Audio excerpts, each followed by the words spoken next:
sejam muito bem-vindos a mais um episódio do Pode Ser, o podcast do Senac Espírito Santo. Porque aqui no Senac você pode ser o profissional que você quiser. E hoje nós estamos com a Marcela Calazans, psicóloga especialista em carreiras e negócios. Seja muito bem-vinda, Marcela. É uma honra estar aqui com vocês para trazer essas contribuições de atualização profissional para que qualquer pessoa que queira se aprimorar venha junto com a gente através do Senac para esse crescimento. É uma honra para nós, Marcela. Inclusive, hoje o tema é os impactos da comunicação nas conexões interpessoais e na performance. É isso mesmo? Exatamente. Como que a gente pode usar a nossa comunicação a nosso favor para interagir com as outras pessoas e também para criar os resultados que a gente deseja e precisa. Muito importante. Inclusive, muitas pessoas acham que a comunicação ela se resume em falar e escutar. É realmente somente isso? Não exatamente. O que acontece? Resumindo, como que funciona um processo de comunicação, né? Primeiro ponto, a comunicação ela só é estabelecida quando o que eu disse foi entendido por quem me escutou ou leu a minha mensagem.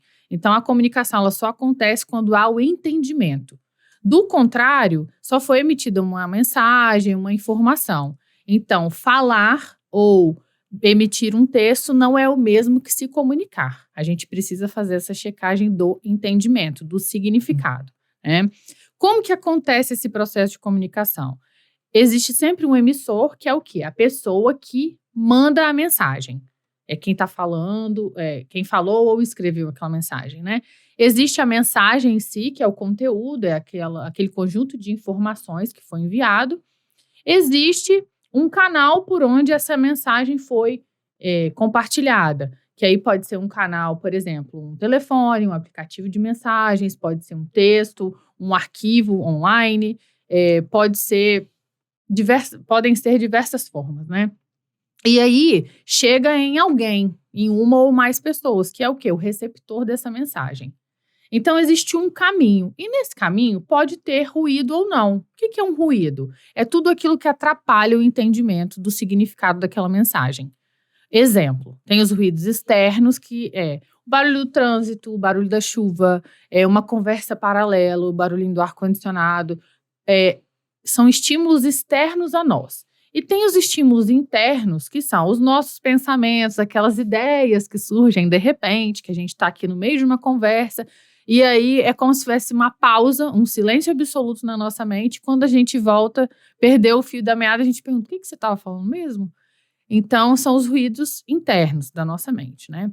Pode acontecer ou não. Então, esse caminho da comunicação, geralmente ele acontece com esses passos. E como que eu faço para checar se a minha comunicação ela foi bem sucedida? Existe um outro fator que também é uma ferramenta muito importante nos relacionamentos, nas conversas, que é o tão famoso feedback. Então, eu preciso, enquanto comunicador, checar o entendimento. Então, eu posso perguntar, por exemplo, você entendeu o que eu disse? Essa não é a melhor pergunta. Por quê? A pessoa pode falar simplesmente que sim, que não, ou talvez, pelo entendimento dela. Então, como que eu posso perguntar de uma forma ainda melhor? Eu posso pedir para a pessoa repetir. Você pode me falar resumidamente o que você entendeu? Ela vai me explicar do jeito dela e ainda eu tenho chance de corrigir caso tenha havido algum mal-entendido ou uma má interpretação, por exemplo. Muito bacana essa dica do feedback. Existe mais de uma forma de se comunicar? E se sim, quais seriam? Sim, existem várias formas, dentre elas a verbal e a não verbal. Então, das várias formas que a gente tem para se comunicar, tem esses dois pontos específicos. O que é a forma verbal? É quando eu uso palavras faladas ou escritas para poder emitir a minha comunicação, a minha informação. A forma não verbal, que é onde existem uma série de múltiplos fatores, é quando eu me expresso com o meu corpo, com as minhas expressões faciais, com o tom da minha voz, ou quando eu uso, por exemplo, algum símbolo ou uma placa de sinalização. São todas as outras formas que não usam palavras para se expressar. Então, existem aí esses dois principais tipos, né, de comunicar. Muito bacana, Marcelo. A gente sabe que cada um tem o seu jeitinho próprio de se comunicar, mas tecnicamente existem estilos diferentes de comunicação? Sim, nós temos 4 estilos diferentes, que são eles. O estilo passivo, que é o quê? É aquela pessoa que não gosta de se posicionar, ela não gosta de mostrar o ponto de vista dela, dar opiniões, e, portanto, é uma pessoa que, como é a comunicação não verbal dela? Ela estabelece pouco contato visual, ela é pouco segura quando ela se posiciona e ela evita os contatos. Então, é aquela pessoa que, mesmo que ela esteja insatisfeita, ela prefere se omitir.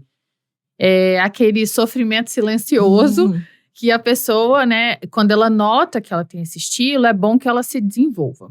Até porque senão ela vai aceitando tudo que vai acontecendo e, portanto, ela é pouco solucionadora diante daquelas situações. Um outro estilo é o estilo agressivo, que é diferente do estilo passivo no seguinte sentido.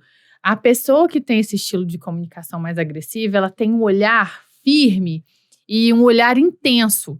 Então, ela se conecta, ela fala sem dizer uma palavra, ela se comunica sem usar as palavras. E quando usa as palavras, ela tende a ser um pouco mais rude, um pouco mais pesada na forma de interagir.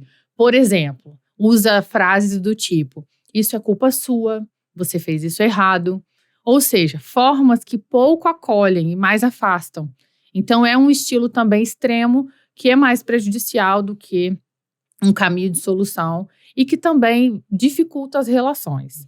Um outro estilo, que é o terceiro, é o passivo-agressivo, que é um estilo onde a pessoa ela não se decide se ela quer se omitir ou se ela quer se expressar. É um dilema interno da pessoa. Então, o que acontece? Os próprios comportamentos não verbais dela são contraditórios. Ela fala uma coisa com a boca e responde outra totalmente com o corpo. Por exemplo, quando eu concordo, nossa, eu estou adorando estar aqui fazendo esse bate-papo com você hoje. E eu estou fazendo com a minha cabeça uma negativa. Então, como assim? Eu digo que estou gostando e dou um sinal corporal diferente. Então, é uma comunicação difícil de entender imediatamente e a pessoa é aquele tipo que geralmente acumula, né? Por que passivo-agressivo? Às vezes ela realmente vai estar aceitando, né? Ela vai ser condescendente com aquela situação, mas você nunca sabe quando é a gota d'água. O que pode acontecer que essa pessoa vai se tornar um comunicador agressivo, digamos assim. Então, também é um estilo de perfil bem desafiador.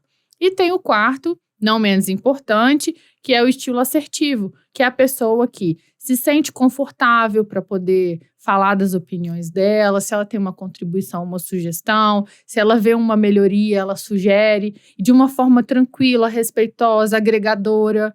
Então, existe, por exemplo, um estilo certo ou um estilo que deve ser praticado?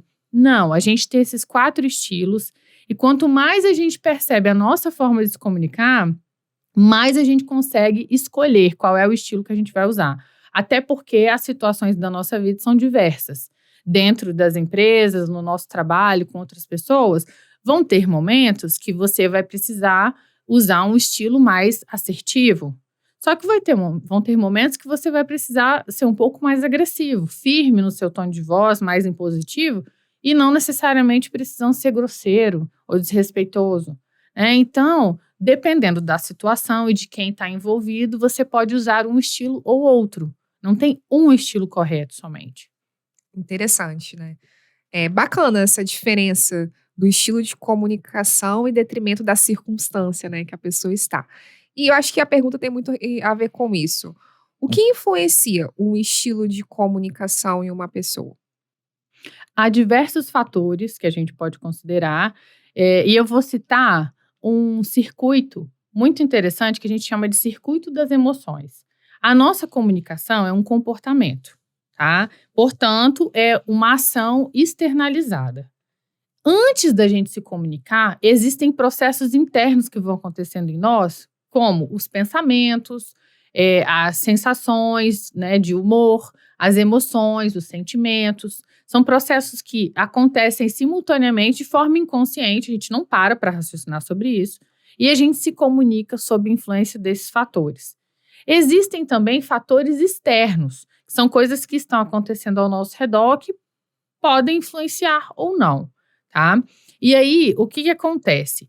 Cada pequena parte desse processo, os pensamentos, os sentimentos, aquilo que a gente se deixa influenciar ou não, e aí entra um outro ponto importante, não é o outro ou o ambiente que faz com que a gente se comporte de determinada forma.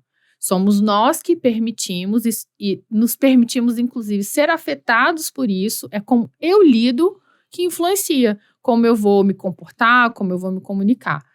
Então, esse processo interno que acontece em nós, a gente só começa a notar e a perceber isso a partir do momento em que a gente para se observar. Ou quando a gente recebe um feedback de alguém, e aí a gente precisa estar disposto a ouvir essas percepções para poder fazer as nossas melhorias ou não. E aí também está nas nossas mãos essa decisão. O que eu faço com esse toque, né, com esse retorno que eu recebi? Eu quero mexer nessa habilidade, eu quero deixar do jeito que está. Então, vai muito por esse caminho. O caminho também da autoanálise, né? Para perceber Exatamente. esse tipo de comunicação. E na sua percepção, quais seriam os maiores desafios para se ter uma comunicação assertiva? Um dos principais é o próprio circuito aí do saber falar e ouvir. Porque na maioria das vezes a gente ouve para responder, a gente não ouve para entender. Então, saber o momento de falar é importante, saber o momento de ouvir e entender também é importante. Afinal de contas, quando a gente estabelece uma comunicação com 2 ou mais pessoas, a gente também precisa considerar o outro. E aí entra uma outra habilidade que é muito importante, que é a famosa empatia. Eu não consigo me colocar no lugar do outro, mas eu consigo imaginar no lugar dele, ou perceber como ele está se sentindo, o que ele pode estar pensando naquele momento e facilitar esse processo de comunicação em si. E, de novo, a gente faz o link com as relações, porque a comunicação influencia diretamente nisso. Então, o saber falar e saber ouvir são 2 pontos extremamente importantes para que a comunicação aconteça de uma forma saudável, afetuosa, de forma atrativa e acolhedora, né? Para que exista aí um caminho de solução para todos os envolvidos. Além disso, a gente pode citar também, né, quantas vezes a gente quer falar e a gente fala e depois pensa. Então, o circuito aí, pensar para falar também é importante. Para a gente conseguir organizar o nosso pensamento, para ter uma intencionalidade nessa comunicação. A gente consegue se planejar, né? Existe um mini plano que geralmente a gente também ensina. Tem um curso específico para isso no Senac, que é o curso de comunicação assertiva. Ele é muito prático e aí a gente ensina a fazer um mini planejamento. Por exemplo, antes de você comunicar algo, né? Quem que vai fazer a comunicação? Quem é essa pessoa, né, que vai emitir a mensagem? Para quem que ela vai emitir essa mensagem? Ou seja, quem é o público? Porque isso influencia no conteúdo e na forma que eu vou passar. Por que eu vou fazer essa comunicação? Qual é o objetivo? Né? Então, a partir do momento que a gente vai pensando sobre esses passos, a gente já começa a decidir. Será que vale mesmo emitir essa mensagem ou não? Né? Qual é o meio ou o canal que eu vou utilizar? E quais são os resultados que eu quero alcançar com essa comunicação?